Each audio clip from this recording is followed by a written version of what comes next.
462. számú énekünk első versét. Énekeljük Isten dicsőségére, lelkünk épülésére a 462. énekünk első verszakát. Itt van szívem neked, hogy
A mi segítségünk és együttlétünk megáldása, megszentelése legyen Istentől, aki Atya, Fiú, Szentlélek, teljes szent háromság, egy örök, igaz Isten.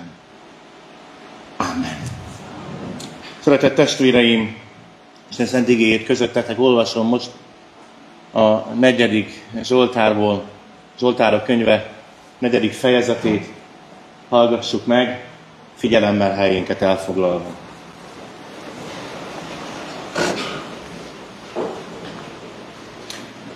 A karmesternek úros hangszerre Dávid Zsoltára. Hallgass meg, ha hozzád kiáltok, igazságos Istenem. Szorult helyzetemből adj nekem kiutat. Könyörülj rajtam, hallgass meg imámat. Ti emberek, meddig gyalázzátok dicsőségemet? Meddig szeretitek az üres beszédet? Meddig törekedtek még hazugságra? Tudjátok meg, hogy az Úr csodákat tesz híveivel. Meghallgat az Úr, ha hozzá kiáltok.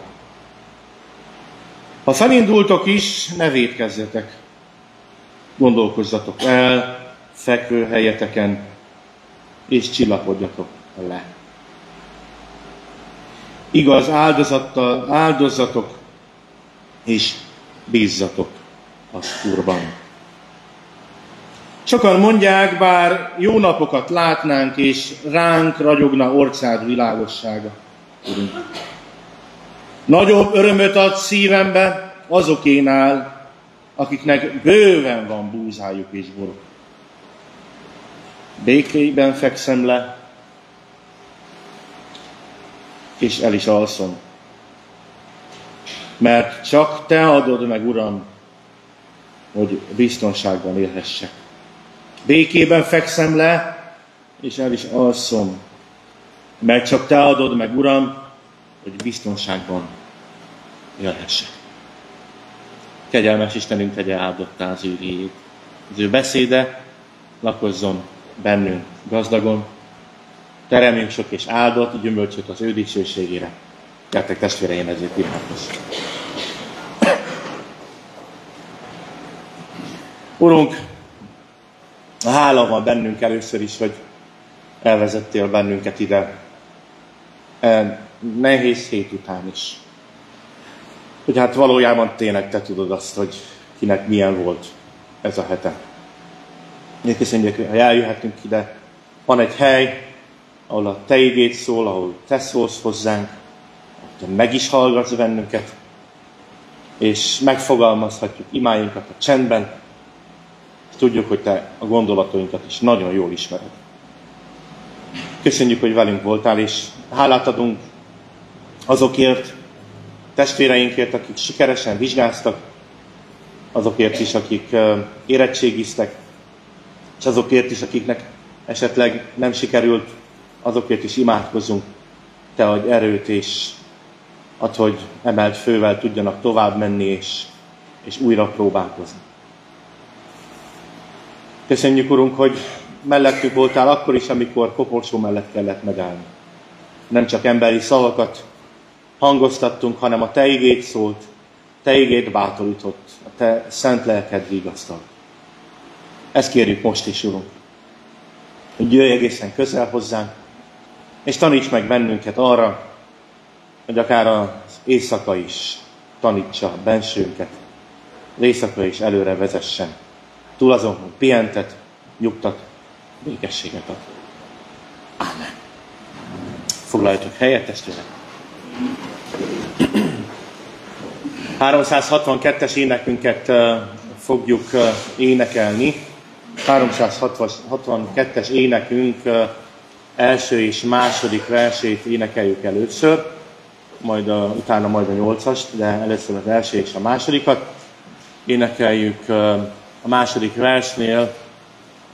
Kérem majd a gyerekeket vakáció előtti utolsó beszélgetésre, és ez is szünetelni fog a vakáció idején, de itt szeretném, még keressük az éneket, itt szeretném szeretettel megköszönni azoknak a tanítónéniknek, dadáknak, önkéntes dadáknak, akik ebben a szezonban is észrevétlenül, számukra sokszor észrevétlenül, de valójában nagyon is lelkesen és tartalmasan végezték a szolgálatot Isten tisztelet ideje alatt.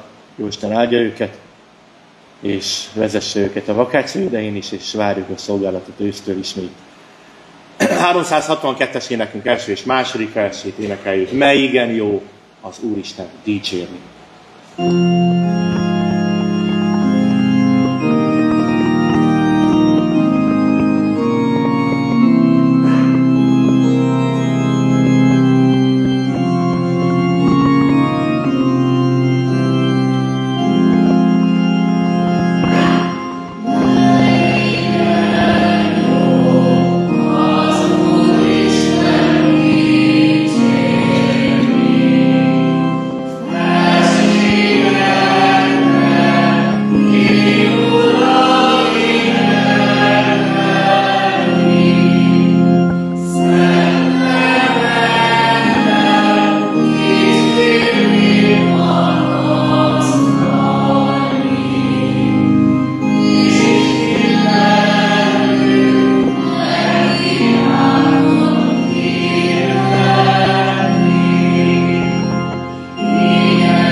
Örülök, hogy itt vagytok.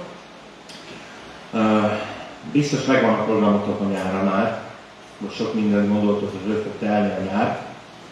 Van említésre miattunk? Mi az, amit terveztek a nyár folyamán, ami így templomot esett? Pihenni. Ez egy nagyon fontos dolog. Fáradt vagytok? Gyere, akkor fárasztalak egy kicsit. Gyere ide mellé. És olvasd fel nekem azt a programot, amit ajánlok számotokra, meg mindenki számára, aki most vakációban van. Látjátok, vakáció, ez azt jelenti, ez nem O-I-O-C-O, áció, káció, akáció, káció. Ez meg volt a táblán, ugye? Ki nem meg volt iskolában. Ki írta fel a V-betűt a végén? Fiam azért, mert az kisfiam, aki most nincs itt, azért, mert az utolsónak hamarabb az iskolában, ő írassa fel a V-betűt.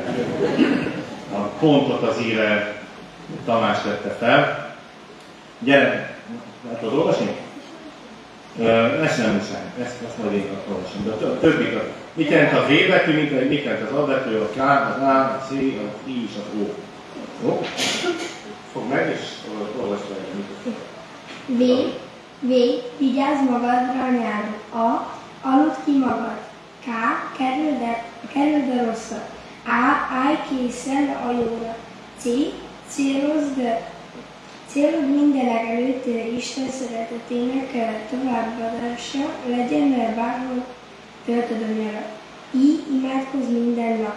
O. Óriási dolog. Ha elmész Isten tiszteletre. Na, látod, óriási dolog.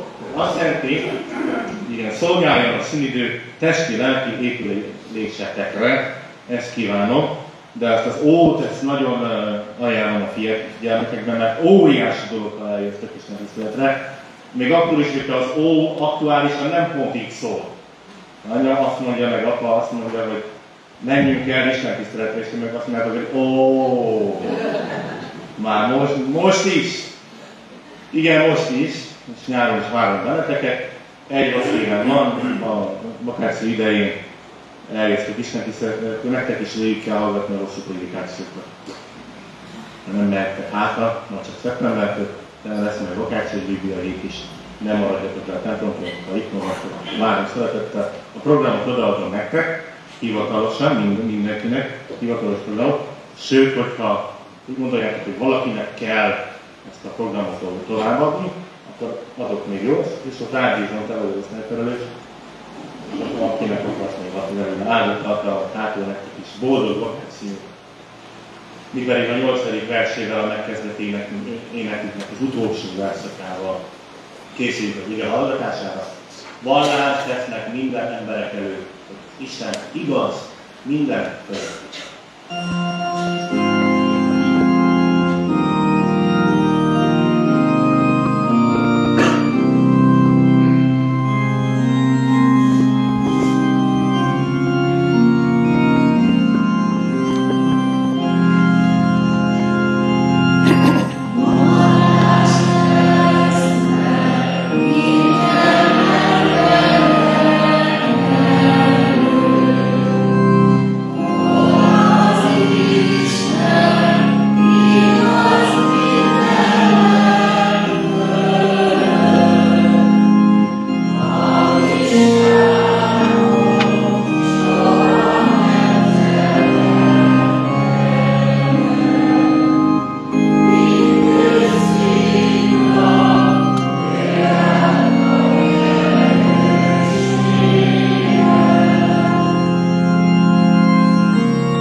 Gyertek testvéreim, hallgassuk az igét.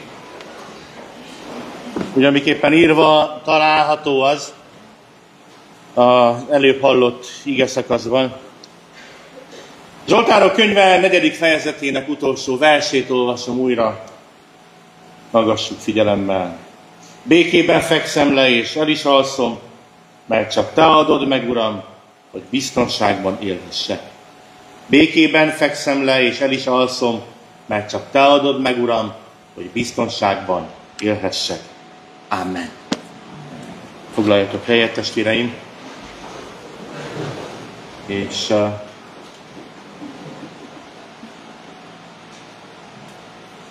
talán sejthetitek azt a felolvasott igéből, hogy mi az, amit szeretne az Úr üzenni ma nektek.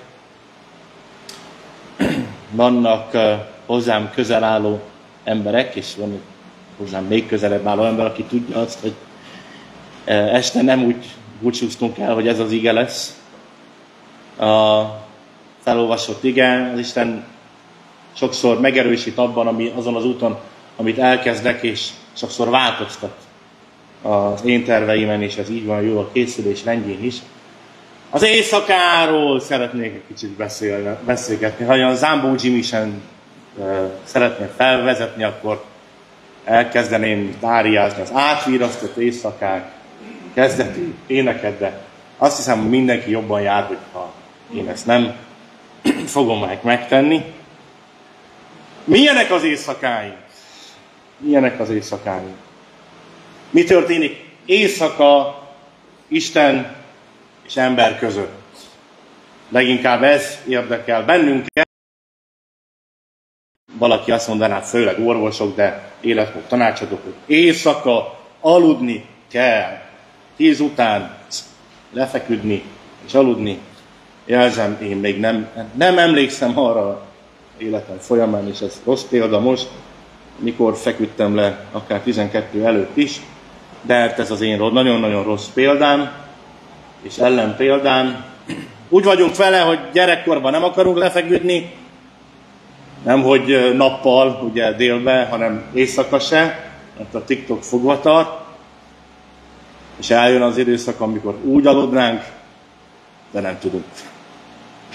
Mert sok minden felgyűlt, sok probléma történt nappal, és már nem tudunk, fizikailag nem tudunk aludni. És ráadásul az a veszély is előjöhet, hogy hülyeségekre gondolok éjszaka, tovább gondoljuk azt, amit nem kellene tovább gondolni. Nem éppen úgy hangzott el, mint akkor tovább gondolnánk, mert biztos azt gondolta, hogy pedig nem.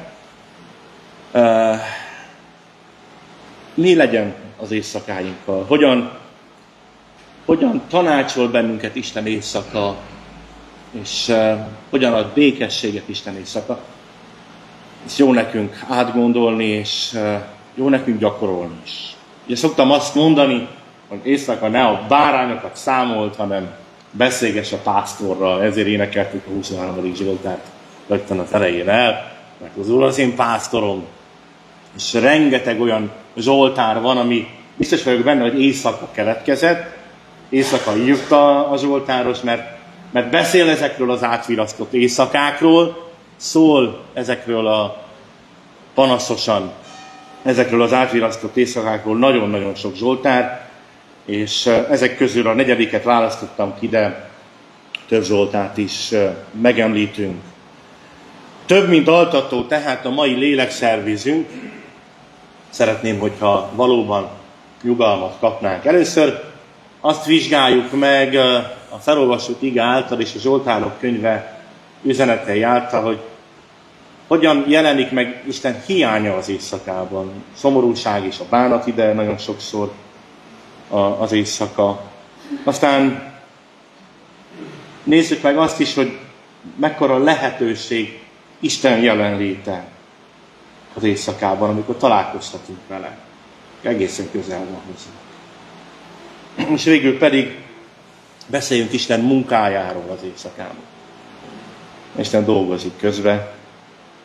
Luther is azt mondta egy adott pillanatban, amikor már nem bírt fennmaradni, pedig sok dolga volt, és fölnézett az égre, és azt mondta, hogy Uram, én már nem tudok tovább mit tenni, de most lefekszem, kérlek, vigyázz addig erre a világra.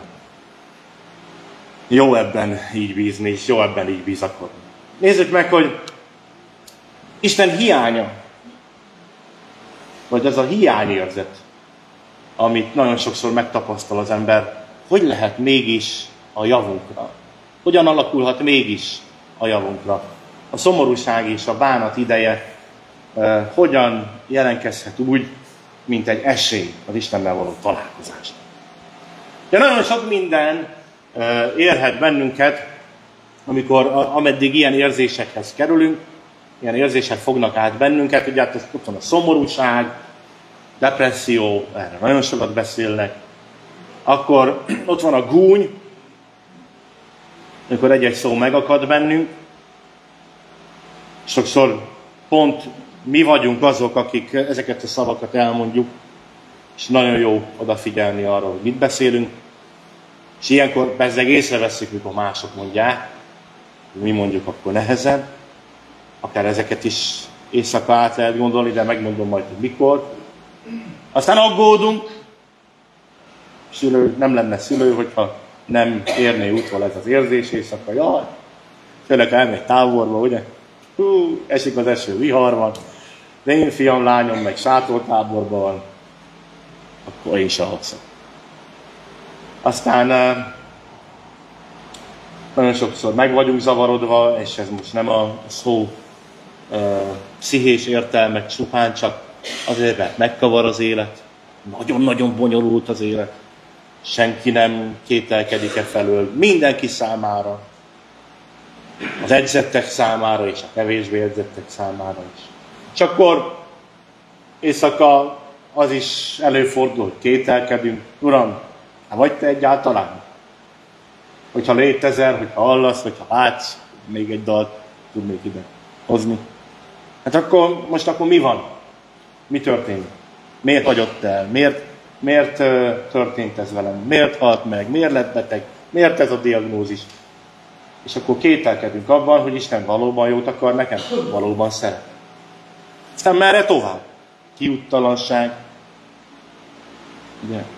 Nagyon sok döntés van előttünk. Ezt válasszuk, vagy azt válasszuk.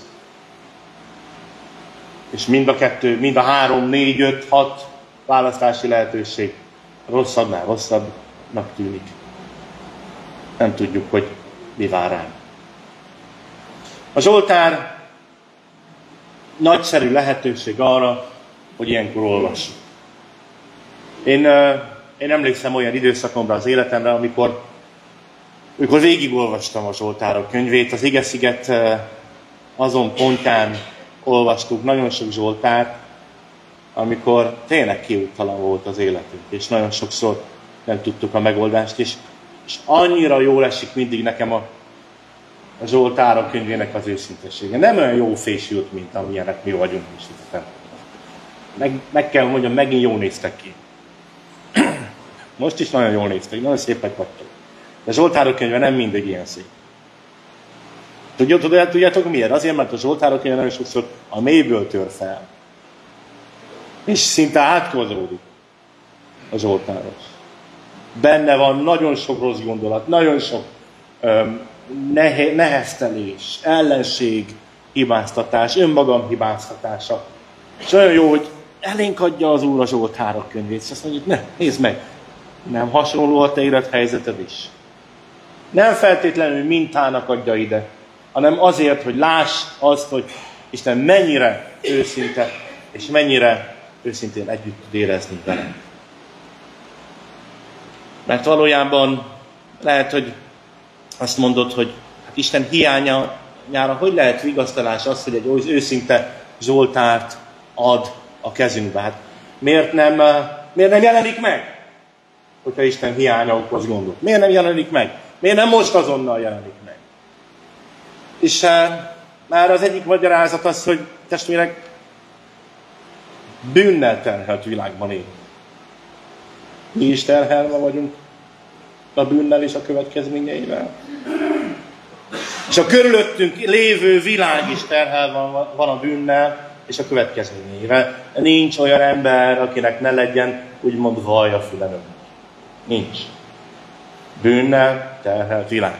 És ezt lehet nagyon-nagyon általánosan mondani, de szeretném idehozni azt a képet, amit talán már mondtam a gyülekezetnek. A zsidó hagyományok szerint nincs benne a Bibliában, de könnyen lehet, hogy ez történt. Ádám és Éva, amikor kiüzetett a paradicsomból az első bűneset folytán, akkor először a kiüzetés után tapasztalták meg az éjszakát. Mert ugye az édenkertben nem volt éjszaka. Az Úr dicsősége fény lett éjszaka és nappal. Nem volt éjszaka. Képzeljétek el, ugye tovább gondolja a zsidó hagyomány, mit érezhetett Ádám és Éva, amikor kijöttek onnan. És először lett sötét. Az Úristen azt mondta, meg fogunk halni. Íme. Tiszta sötét van. Mi történik? Éva, hát miért kellett neked enni arra a fáról? Hát te is ettél, úgyhogy hallgass. Hibáztatás. Mi történik itt? Az első éjszaka a kétségbeesés éjszakája. Isten hiánya az éjszakában, a szomorúság és a bánat ideje. De ugyanakkor lehet egy emlékezés is, és lehet előretekintés is. Az Efézusi levélben Pál apostol megismétli a 4. Zsoltár ajánlatát. Ám haragudjatok, de ne vétkezzetek. Ne menjen le a nap a ti haragotokkal. Kedves házastársak, hallottátok? Ne menjen le a nap a ti haragotokkal. Aztán érdemes átgondolni Spurgeonnek a gondolatát ezzel kapcsolatosan, átvezetve a második részre a prédikációnak, hogy az éjszaka gondolatai által uralja a nappali cselekedeteit. A nappal cselekedetei gyakran éjszakai álomban öltenek testet, amit az éjszaka gondolatai termik meg a nappal tettei. Az éjszaka lezár valamit. Megéltünk valamit. És persze, hogy megjelenik sokszor az álmunkban. De akkor fel is vezet egy tervet, van nekem is egy tervem, talán túl gondolok egy tervet, túl aggódok egy tervet, és az is lejátszódik az éjszaka folyamán. De nem mindegy, hogy kivel. Mert Isten jelenléte az éjszakában lehet az imádságnak az ideje is. Ha már felébredtél, ha már felébresztettek, mint engem is itt a szomszéd utcában lakó hajléktalanok, hát az egész életüket vissza tudnám már mondani az elmúlt 8 év alatt, mert elég hangos decibellel magyarázok, na ebből aztán tényleg meg fogok idézni a prédikációra. De hogy akarva-akaratlanul felébresztenek. De néha nem véletlen az, hogy felébredek. Mi történik éjszaka? Mi történik az éjszaka folyamán? 17. Zsoltár 3. vers azt mondja, hogy megvizsgáltad szívemet, meglátogattál éjjel, próbára tettél. Lehet ez a próba ideje is. Mikor éjszaka meglátogat az Isten, a magyar nyelven szoktuk úgy fogalmazni, mikor szenvedő családra ránézünk, amikor egy család életére baj után jön, meglátogatta őket az Isten. És ez nem valami jó történet. Azt mondjuk róla, hogy meglátogatta őket az Isten. Mert hogy bajjal látogatta meg, próbával látogatta meg. De milyen jó, hogy mégis azt mondjuk mi, magyarul, hogy meglátogatta őket az Isten. Igen, az Isten engedte meg ezt a próbát, de nem hagyta őket egyedül. És ez a próba ideje, a megpróbáltatások ideje. Isten jelen van. Aztán vezetni is szeretne bennünket. És nem véletlenül éjszaka akar bennünket a vezetése alá vinni, mert akkor is kicsit megnyugszunk. Azt mondja a 16. Zsoltár 7. verse, áldom az Urat, mert tanácsot ad nekem, még éjszaka is figyelmeztet, benső. Még éjszaka is, olyan jó. És ezért áldom az Urat. Vezet, látom, hogy de rossz úton járok. Jó lenne megtérni, és az új útján járni. Hogy egyszerűen, egyszerűen csak felébresz, meg beszélgetni akar veled. Ott már ilyen. Uram, nem tudok aludni. Nem a szomszéd miatt, meg nem a szomszéd utcában lakó miatt, meg nem a fiatal, éppen most hangos motort kapó srác miatt, akik a titun versengenek éjszakánként, nem amiatt, hanem egyszerűen csak van olyan, hogy felébredek. És csipa ugrik ki a szememből, nem tudok visszaaludni. És rájövök arra, talán ez azért volt, mert azt akarta Isten, hogy gyere csak kicsit beszélgessünk. Nem leszítni, hanem utat mutatni akar. Gyere kicsit beszélgessünk. Meg hogyha már felébredtél, van neked egy gyermeked, egy unokád, egy hozzátartozott, akiért aggódni szoktál. Nem azért ébresztettelek fel, hogy megint aggódj, hanem akkor most már tessék imádkozni. Értem, mert szüksége van rá. Imádkozz, értem, mert szüksége van rá. És ez neked is jót fog tenni. Felébresz, hogy imádkozz, amiben belealszol. Nagyon sokan olyan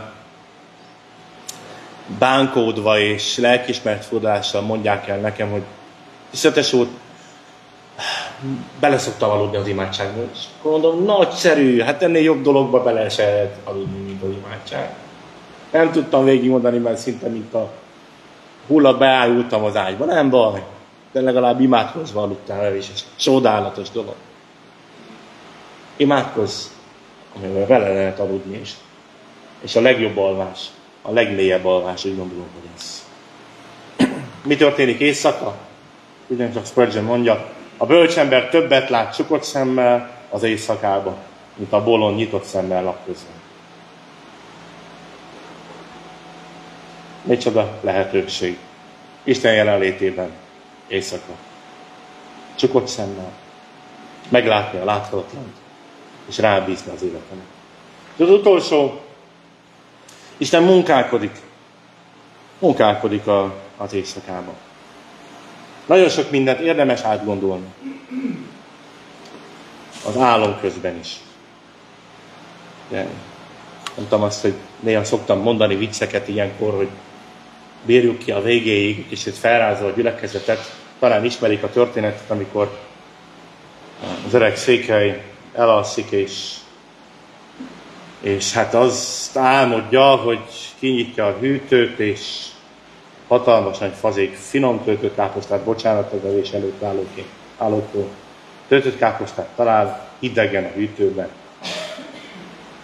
És olyan megörül neki, kiveszi a tányért, beteszi a mikróba, bekapcsolja, elkezd forogni az a visszaszámláló.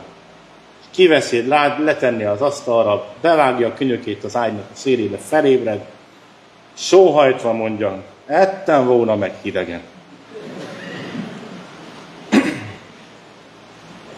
Jobban jártam volna, hidegen ettem volna. Igen, hát átgondolni. Nagyon sok mindent átgondolni az éjszaka folyamán. És megnyugodni. Mert ezt mondja, és ezt éri át a Zsoltáros is. Tudjátok, nagyon sokszor hülyeség miatt nem tudunk aludni. A legnagyobb butaság, ami miatt nem tudunk aludni, és az ördög nem enged aludni, akkor elkezdünk irigykedni másokért. Mások helyzetéért. Ezt mondja a 4. Zsoltár írója a felolvasott igében is, hogy másnak több búzája van, és én emiatt nem tudok aludni. Én örülök, hogyha békességem van, és te vagy békességet. Gondold már át a helyzetedet. Rendben vagy. Rendben vagy. Ne irigykedj mások autójára, házára. Ettél ma. Fogsz enni. Nem biztos, hogy töltött káposztát. De itt vagy. És mivel Isten felébresztett téged, terve van veled. Ma is. És csodálatos dolog. Amikor éjszaka, amikor lefekszel, az a bizalomnak az ideje kell, hogy legyen. Úgy, mint ahogy mondtam, Luthernél. Hogy, Uram, lemerek feküdni. De nagyon buta példa. Hát akkor, amikor úgy gondolom, hogy egér van a szobámban, akkor nem nagyon merek elaludni. Akármilyen álmos vagyok, tudom, hogy ott van, nem kaparászik, hát nem merek elindulni. Ilyen rémálmot hozok megint ide elétek. De hát amikor tudom, hogy Isten kezében van az életem, és talán vannak rémisztő dolgok az életemben, megbízhatom benne. Szerelmesének álmában is ad eleget, azt mondja az 127. Zsoltár. Iskola időszak vége van, ezt nem mondtam a gyerekeknek, de megvan a kép itt az iskolásoknak is, hogy sokszor nem is gondolunk arra. Lefekszünk, mert nekünk muszáj lefeküdni ugye iskolásoknak 10-kor, 11-kor. De vannak szülők, akik míg te lefekszel, addig előkészítik a holnapi táskát, megkenik a kenyeret, belepakolják a táskába, vagy reggel, még te alszol, ugyanezt megteszik, és felébresztenek, és azt mondják, hogy minden kész. Nem gondolod, hogy az atya is ilyen? Szerelmesének álmában is ad eleget. És a legcsodálatosabb dolgot a legsötétebb éjszakán készítette el nekünk. Ugye az elején elfelejtettem mondani azt, hogy azért beszélek többek között ma erről, és azért is juttatta Isten eszembe, mert ez az éjszaka volt a legrövidebb. Tudjátok? A mögöttünk álló éjszaka volt az év legrövidebb éjszakája. Innentől kezdve nagyon sötét. Karácsonykor pont fordítva szoktuk mondani. A legsötétebb éjszaka, Jézus belép az életünkbe, még a világosság. Egyre nagyobb világosság. De mégis a legsötétebb délután 3 órakor nappal volt. Ott a Golgotán. Akkor átszegezték a kezét, és szintén egy Zsoltárt idézett, én Istenem, miért hagytál el engem? Atyám, a te kezedbe teszem le a lelkem. Miért tette ezt? Miért engedte ezt el Isten? Sokszor elmondtam ezt. Azért, de amikor neked van nagyon mély, vaksötét éjszakát, kiútalanságot, szomorúságot, te ne mondd el ugyanezt. Ott akkor azért nem hallgatod átszegzett fia szavára és felemelt kezére, hogy még jobban megértesse velünk azt, hogy átérzi azt, amiben vagyunk. És a legsötétebb éjszakán ő van a legközelebb hozzánk. Aztán lesz majd egy ébredés. Mert Isten fia a halált alvásnak nevezi. Sokan azért jöttek ide, hogy emlékezzenek egy elalvásra. Sokan attól félnek, hogy igen, nekünk is eljön ez az idő, amikor elalszunk. De folyamatosan ezt mondom, elalszunk. És úgy, ahogy a Jairus lányát, téged is szeretettel, egyszer föl fog ébreszteni. A túlparton.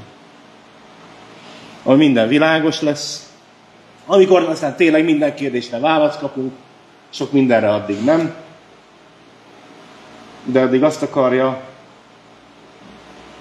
hogy te lelked is ébredjen föl. Hogy nem érdemes egy tapottat sem menni az Isten nélkül. Hogy nem érdemes egy szuszogást tenni az Isten nélkül. Hogy az ébredés, az itteni ébredés, az itteni felébredésed, az itteni feltámadásod majd legyen biztos záloga annak, hogy ott is lesz egy feltámadás, vagy az én hajóm, az én csónakom biztos partra megy tovább. És minden nap közelebb vagyok a túlparthoz. És ez csoda. Nem minden nap közelebb a halálhoz, mert Isten nélkül ez mondjuk B oldal, a rosszabb szám. De minden nappal közelebb vagyok ő hozzá. A hajómat ő irányítja. Éjszaka is van a hajón, meg nappal is. Hánygódnak is a hullámok, meg vannak viszonylag csendes óceánok is. Te leszel megérkezés. Én nem tudom leírni nektek ezt a pillanatot. De ha belegondolok, várom. Persze, azért még szeretnék itt is élni. Jó Isten, segítsen meg bennünket. Akkor, amikor nem tudunk aludni, akkor, amikor úgy érezzük, hogy Isten távol van tőlünk, jusson eszünkbe, Isten közel van és vigasztalja. Isten az a fiában közelebb van hozzánk, mint gondolnánk. Szent lelke által pedig ma is, minden nap, minden éjszaka egyedül ő tud megvigasztalni bennünket. Ébresztő. Amen.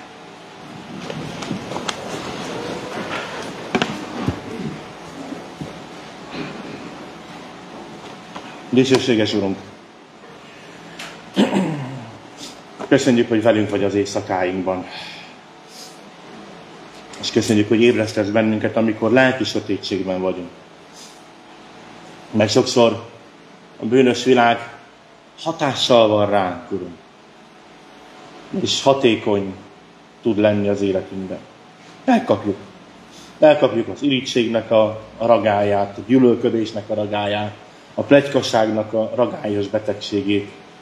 És hirtelen jól esik kibeszélni másokat. Aztán nem veszik észre, hogy egyre sötétebb helyen vagyunk.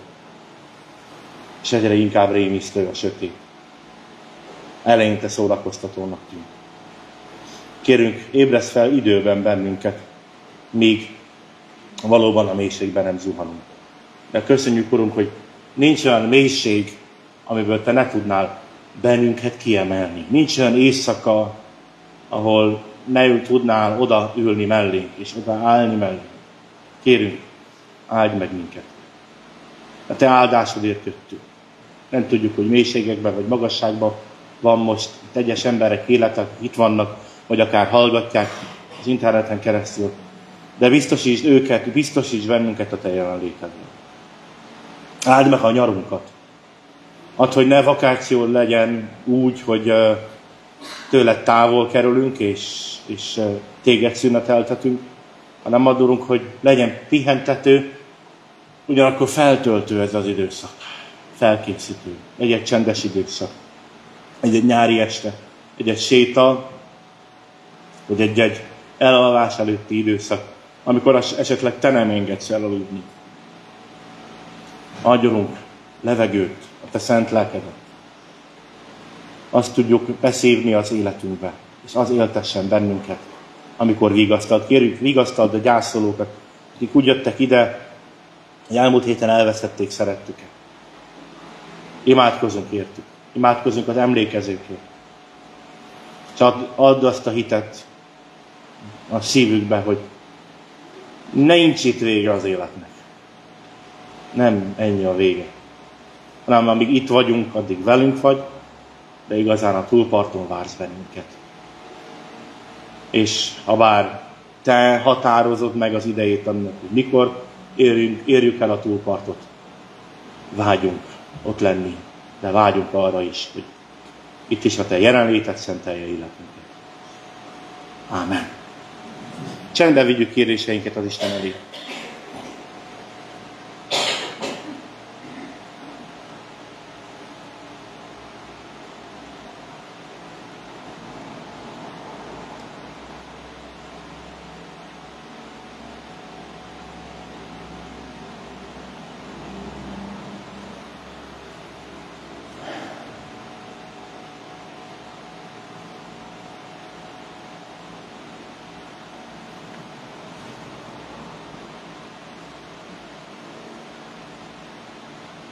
Áldott az Isten, aki meghallgatja a könyörgésünk szavát. Mi atyánk, aki a mennyekben vagy, szenteltessék meg a te neved. Jöjjön el a te országod, legyen meg a te akaratod, amint a mennyben, úgy a földön is. Mindennapi kenyerünket add meg nekünk ma, és bocsáss meg vétkeinket, miképpen mi is megbocsátunk az ellenünk vétkezőknek. És ne vigy minket kísértésbe, de szabadíts meg a gonosztól, mert tied az ország, a hatalom és a dicsőség mind örökké. Gyülekezet áldozatos szeretetében ajánlom az adakozást, ismervén a mi Úrunk Jézus Krisztus jó téteményét, ki gazdag lévén szegény lett, hogy mi az ő szegénysége által meggazdagodjunk. Semmi felől. Ne aggódjatok, hanem imádságotokban és könyörgésetekben minden alkalommal, hálaadással tárjátok fel kívánságaitokat az Isten elé. Az Isten békessége, mely minden értelmet felül halad, meg fogja őrizni szíveteket és gondolataitokat a Krisztus Jézusban. Ámen.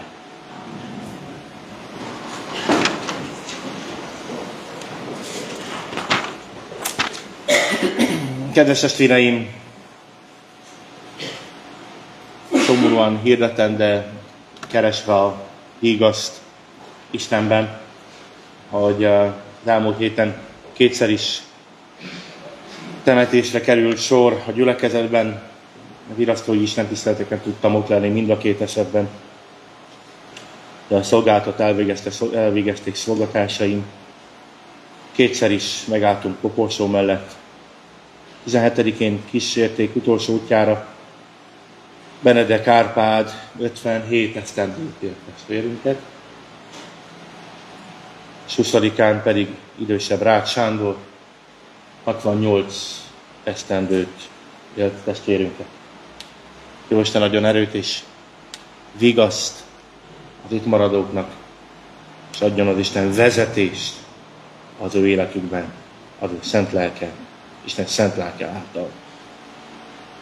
Ugyanakkor emlékharangozásokat is szeretnék hirdetni. 23-án fog szólni a harang néhai Nagy Sándorné született Kopecki Katalin emlékére, halálának 5. évfordulója alkalmából. Kegyelettel emlékezik rá szerető családja.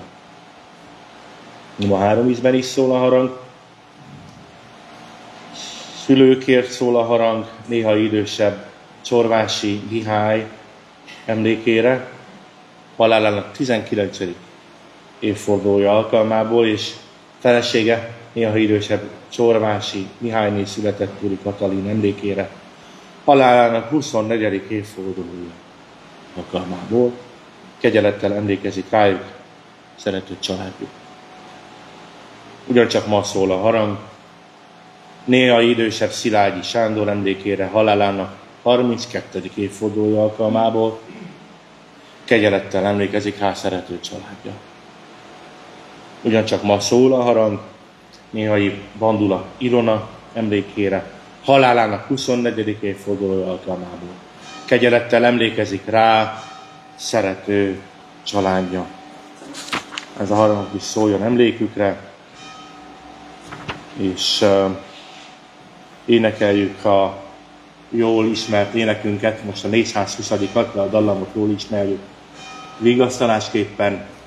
A 420. énekünk első és utolsó versét vigasztalásként valóban vigasztaljon a dallama, és meg a szövege és a Szentlélek által. Jobban tiéd, Uram, jobban tiéd, vár, súlyos a kereszt.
Kedves testvéreim, az elmúlt héten következő testvérek adományoztak: Nagy Attila, Csorvási Mihály, Locsányi Rozária, Szikszai Ilona, Szilágyi Sándor, N.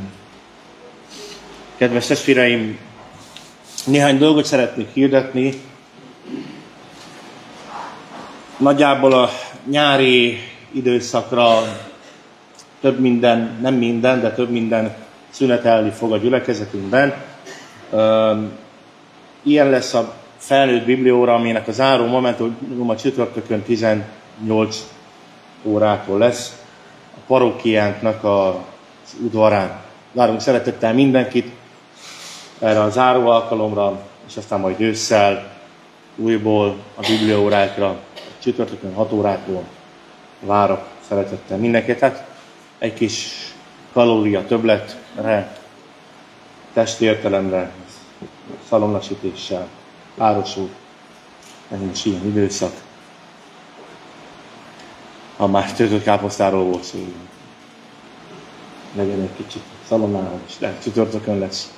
Várunk szeretettel mindenkit.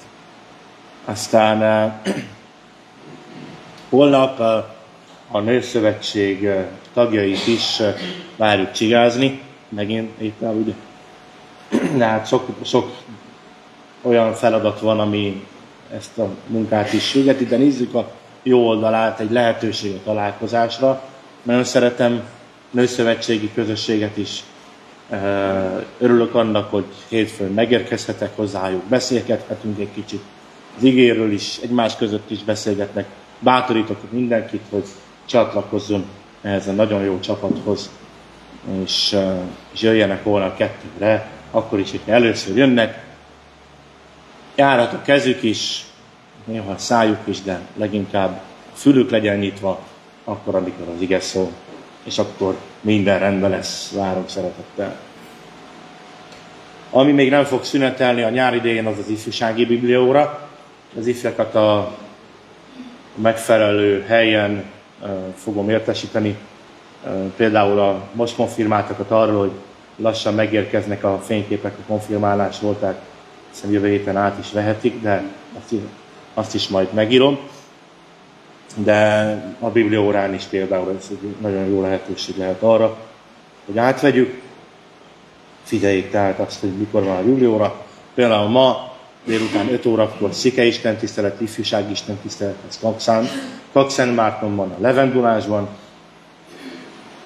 Nem a legszebb szín, de az illat jó. Nem magyarázom, de az illat jó. Bátorítok mindenkit arra, hogy menjen el 5 órától. Én a délutáni istentisztelet után lehet, hogy elmegyek én is, és csatlakozok az ifjúsági istentisztelethez. Tegyék meg ezt a gyülekezetből, és akik tehetik, nőszövetségi istentisztelet is volt a héten.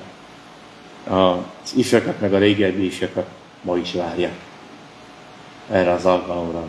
Szeretettel bíztatok mindenkit arra, hogy külön adományban adományozhat a paraidiak számára, és ha megsegít, akkor 2 hét múlva személyesen tudjuk átadni ezeket az adományokat a paraidi református gyülekezetben.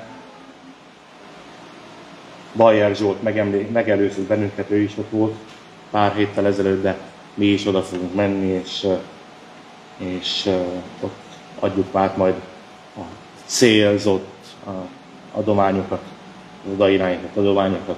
Ki szeretné ezt megtenni, megteheti még a következő 2 hétben. Jövő vasárnap a perselyes, 2 hétben, mégis jövő, másfél hétben inkább, mert csütörtökön, így péntek reggel indulunk, 4-én, július 4-én. Szeretném hirdetni azt, hogy jövő vasárnap misszionáriusok jönnek hozzánk. Hirdessétek, mondjátok el másoknak is. Egy házaspár, illetve egy család érkezik majd ide, akik beszélni fognak a rövid igehirdetés után a nepáli élményeikről és az egyiptomi élményeikről. Most jelenleg Egyiptomban szolgálnak. Na, ne gondoljon senki olyan élményekre, mint amit a Challenge Travel-nél lehet szerezni, és lehet majd utazni. Nem ilyen élmények jönnek jövő vasárra, mert ez lehet irítséget is szülne. Sokkal inkább a misszióról fog szólni, és arról, hogy nagyon becsüljük meg, hogy biztonságban és békességben imádhatjuk az Istent ezen a térségén a világnak, mert a világ nagyon nagy részén ez nem annyira természetes, és mégis sokkal nagyobb a tűz, mégis sokkal nagyobb a lelkesedés. Tanuljunk ebből a lelkesedésből majd mi is, és jöjjünk el, és aki úgy gondolja, a perselyben majd úgy tegye az adományát, hogy őket segíti ezzel az adománnyal. Áldott hetet kívánok mindenkinek, jelzem, délután is van Isten tisztelet. Nem baj az, hogy a délután is érkezünk. Addig is tegyük az Úristen kezébe, az Úr Jézus kezébe az életünket. Ott van a legjobb helyen. A 464-es énekünket énekeljük el, mind a 3 versével. Végezetül a 9. Zsoltár első versét énekeljük. Szeretném, míg lapozzuk az énekeskönyvet, szeretném elmondani, hogy presbiterekkel egy nagyon jó csapatösszerázom volt, mint az elmúlt időszakban, ezért is hálás vagyok. És legyen ez továbbra is így, hogy Isten tesz bennünket csapattá és közösségé. Énekeljünk neki!